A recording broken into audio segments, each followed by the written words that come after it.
बिस्मिल्लाहिर्रहमानिर्रहीम। अस्सलाम वालेकुम। मैं डॉक्टर सैयद गवार शाह शाहिद टीवी की तरफ से अपने तमाम नाजरीन को खुशामदीद कहता हूँ। उम्मीद रखता हूँ कि तमाम नाजरीन खैरियत से होंगे।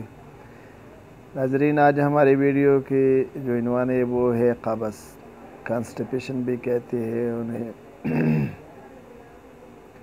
कब्ज़ आजकल एक आम मसला बना हुआ है। छोटे बच्चे हैं, नौज़ायदा बच्चे, उनको भी कब्ज़ हो जाती है। अगर औरतें हैं उनको भी कब्ज़ हो जाती है। नौजवानों को भी हो जाती है, बूढ़ों को भी हो जाती है।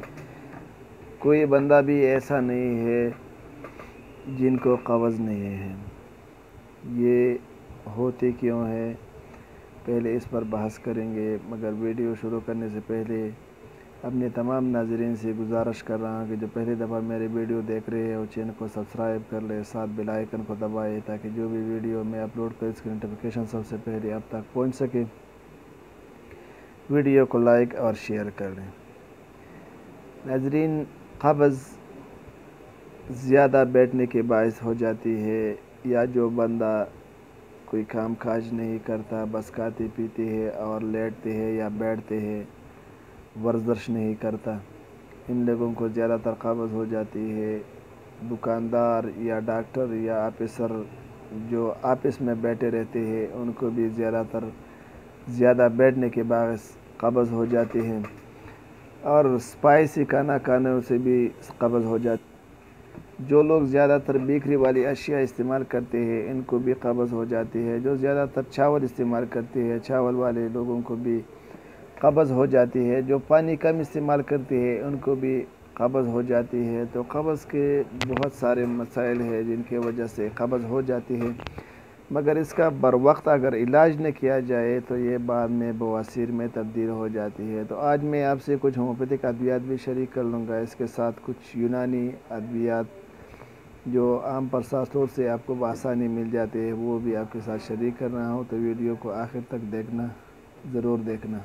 तो नाज़रीन, अब आती है इलाज की तरफ। तो होम्योपैथिक इलाज में आप सबसे पहले जब भी आप होम्योपैथिक डॉक्टर के पास चलते हैं और उनसे कहते हैं कि मुझे कब्ज़ है, तो कब्ज़ के लिए हमेशा के लिए वो आपको नक्सवामी का 200 ताकत में देते हैं कि ये रात को इस्तेमाल कर ले। तो नक्सवामी का ज़्यादा बैठने, शहवानी ख़यालात रखने और अल्कोहल या नशावर चीज़ों के इस्तेमाल करने से जब कब्ज़ हो जाए और वो कब्ज़ यानी स्टूल सख्त हो, निकलने में भी तकलीफ़ हो, ज़्यादा देर तक बैठे रहते हो बाथरूम में मगर पाखाना हाजत पूरा ही नहीं होता, तो इसके लिए नक्सवामी का बेहतरीन दवा है। तो नक्सवामी का को 200 ताकत में रात को इस्तेमाल कर लेना चाहिए। अगर इसके साथ जलन हो, पाँव में जलन हो, हाथों में जलन हो, सर की चूटी में जलन हो, हत्ता कि आप रात को बिस्तर से पाँव बाहर निकाल कर दीवार के साथ लगाते हो तो ठंडक से आराम मिलते हो, सोजश हो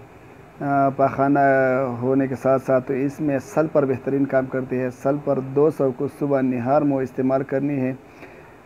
तरीक़ा इस्तेमाल ऐसा है, अगर डॉक्टर ने आपको गोलियाँ दी चूसने के लिए तो भी ठीक है, अगर पूनी बना के दे दी भी ठीक है। अगर डायरेक्ट पोटेंसी आप ले लें, जैसे कि मेरे हाथ में नक्सवामी का पोटेंसी है, इसके ऊपर ये नोज़ल लगा हुआ है, इसको ऐसे खोलना है और रात को डायरेक्ट ज़ुबान पे 2 कतरे डालने हैं। इसी तरह से सल्फर को सुबह नाश्ते से तकरीबन आधा घंटा पहले इस्तेमाल कर लेने हैं।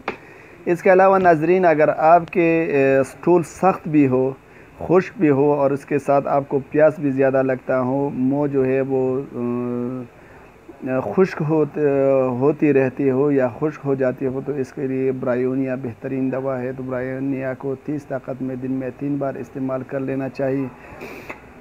इसके अलावा चौथी दवा ओपियम हार्ट स्टूल, यानी आपके पाखाना की हाजत जो है वो बहुत ज़्यादा सख्त हो, हत्ता कि 3 दिन 4 दिन 5 दिन गुज़र जाए और आपको क़ज़ाए हाजत न हो रहा हो, तो इसके लिए ओपियम बेहतरीन दवा है। ओपियम को 30 ताकत में इस्तेमाल कर लेना चाहिए। इसी तरह से नाजरीन, 5वीं दवा एलुमिनिया है। एलुमिनिया को भी 30 ताकत में इस्तेमाल कर लेना चाहिए। एलुमिनिया नौज़ायदा बच्चों जो माँ की दूध पीती हो, अगर इनको कब्ज़ हो जाते हो तो इसके लिए बेहतरीन दवा है। मगर बच्चों के लिए 1 कतरा 1 चम्मच डिस्टिल्ड वाटर में मिलाकर उन्हें पिलानी है।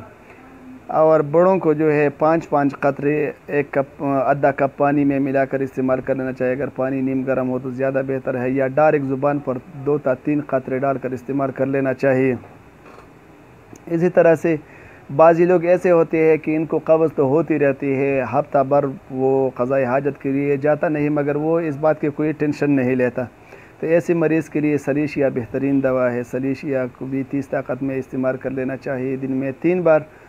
नाज़रीन, अगर आपको कब्ज़ भी हो और कब्ज़ के साथ गैस हो तो इसके लिए लाइकोपोडियम बेहतरीन दवा साबित हुई है। लाइकोपोडियम को 30 ताकत में इस्तेमाल कर लेना चाहिए। इसी तरह से अगर आपके कब्ज़ बहुत ज़्यादा सख्त हो, स्टूल जो है वो बहुत ज़्यादा सख्त हो और वो गोलियों के शक्ल में गिरते रहते हो, भूरा रंग के हो, काले रंग में आ रहे हो, तो इसके लिए पेराम्बनमेट बेहतरीन दवा है। इसके अलावा नाज़रीन, आखिरी दवा क्रोटन टेगलम ऐसे मरीज़ों की दवा है जो अपने पखाना को वो हाथों के यानी उंगली के ज़रिए निकालते रहते हो, इसके बगैर इसके पखाना नहीं होता। तो ऐसे मरीज़ के लिए क्रोटन टेगलम जो जमालकोटा से बनी हुई है बेहतरीन दवा साबित हुई है। एलुमिनिया में एक बात ये भी है कि स्टूल जो है वो नरम होती है, मगर पास होने में दिक्कत होती है, तकलीफ़ होती है। तो ये एलुमिनिया के अलामात है। ऐसे मरीज़ों को एलुमिनिया इस्तेमाल कर लेना चाहिए। अब नाज़रीन, अगर आप खाना खाने के बाद थोड़ा सा गुड़ इस्तेमाल करते हो तो इससे आपका हाजिमा ठीक रहेगा, आप कब्ज़ के भी शिकार नहीं रहेंगे, आपके मुंह के छाले जो है वो भी नहीं रहेंगे। इसके अलावा अगर आप 2 चम्मच अजवाइन, 2 चम्मच सौंफ और 1 चम्मच जो है इसमें नमक मिलाकर इस्तेमाल कर लें, और 1 चम्मच 2 चम्मच खुश्क आमला, 2 चम्मच अजवाइन, 2 चम्मच सौंफ, 2 चम्मच खुश्क आमला जो पंसारी की दुकान में मिलते हैं, और इसमें 1 चम्मच या हस्ब ज़ायक़ा इसमें काला नमक मिलाकर इस्तेमाल कर ले। 1 चम्मच खाना खाने के बाद, दोपहर 1 चम्मच खाना खाने के बाद, शाम को अगर आप इस्तेमाल कर ले तो आपके कब्ज़ और गैस में बेहतरीन काम करती है, क्योंकि अजवाइन जो है पेट साफ़ करने में मदद देती है, गैस को ख़त्म कर देती है और कब्ज़ नहीं रहती अजवाइन के इस्तेमाल करने से। सौंफ इस्तेमाल करने से आपका हाजिमा ठीक रहेगा और मुंह में छाले भी नहीं रहेंगे। और आमला जो है, आमला के पाउडर, ये जिस्म में जितनी भी फाजिल मादे है, जितनी भी जरासीम है, इन सब को ख़त्म करने की सलाहियत रखती है। और काला नमक ये जो है जिस्म पेट को साफ़ रखने में भी मदद देती है और गैस को भी ख़त्म कर देती है। इसके अलावा नाज़रीन, आप 1 चम्मच किलविंजी, 1 चम्मच गंधक जिसे अमला सार कहते हैं, ज़र्द रंग में होती है, अभी मेरे पास मौजूद नहीं है, वरना मैं आपके साथ इसका तस्वीर भी शेयर कर लेता। और 1 चम्मच कोल्टमा, जैसे अरबी में हंजल कहते हैं और उर्दू में उसे कोटतमा कहते हैं, तुम्मा कहते हैं, पंजाबी में ज़्यादातर तुम्मा कहते हैं। तो तुम्मा की सिर्फ छिलका लेना है, इसके अंदर बीज नहीं लेने हैं, और मुसब्बर 1 चम्मच लेने हैं। इन चारों चीज़ों को खूब करल करके इसके पाउडर बना ले। पाउडर बनाने के बाद इसको 1 ग्राम कैप्सूल में भरकर दोपहर को 1 कैप्सूल याद रखिए कि नीम गर्म पानी के साथ इस्तेमाल करनी है, और 1 कैप्सूल रात को खाना खाने के बाद इस्तेमाल करनी है। 1 माह तक रेगुलर इस्तेमाल कर ली, इंशाल्लाह आपका ये मसला ख़त्म हो जाएगा। बाकी जो होम्योपैथिक अद्वियात मैंने बताए हैं ये मुसलसल 2 से 3 माह तक आप इस्तेमाल कर सकते हैं, मगर इसमें इस बात का ख्याल रखना चाहिए कि 200 में नक्सवामी का, 200 में सल्फर नक्सवामी का रात को इस्तेमाल करनी है, सल्फर सुबह निहार में इस्तेमाल करनी है खाना खाने से पहले, और बाकी अद्वियात जो है ये खाना खाने के बाद इस्तेमाल करनी है। मगर जब आप 25 दिन तक इस्तेमाल कर लेंगे तो इसके दरमियान में 10 दिन तक, कम अज़ कम 10 दिन तक गैप रखें और 10 दिन के बाद दोबारा वही अद्वियात शुरू कर लें। नाज़रीन, उम्मीद रखता हूँ कि वीडियो आपको पसंद आई होगी। इसी तरह के मज़ीद वीडियोज़ बनाने के लिए मैं अपना व्हाट्सएप, IMO और इंस्टाग्राम नंबर स्क्रीन पर शो कर रहा हूँ, आप इस पर हमसे राबिता भी कर सकते हैं। यहाँ पर भी आप हमें कमेंट कर सकते हैं कि इस चीज़ पर वीडियो बनानी है। इंशाल्लाह हम कोशिश करते रहेंगे कि आपके तवक़्क़ात पर पूरा उतर कर ऐसी ही चीज़ पर वीडियो बनवा रहे जिसका आप इसरार कर रहे हैं, जिसका आप हमें बता रहे हैं, जिसका आप हमें मशवरा दे रहे हैं। इंशाल्लाह अपनी सेहत का ख्याल रखें। वस्सलाम। पाकिस्तान ज़िंदाबाद।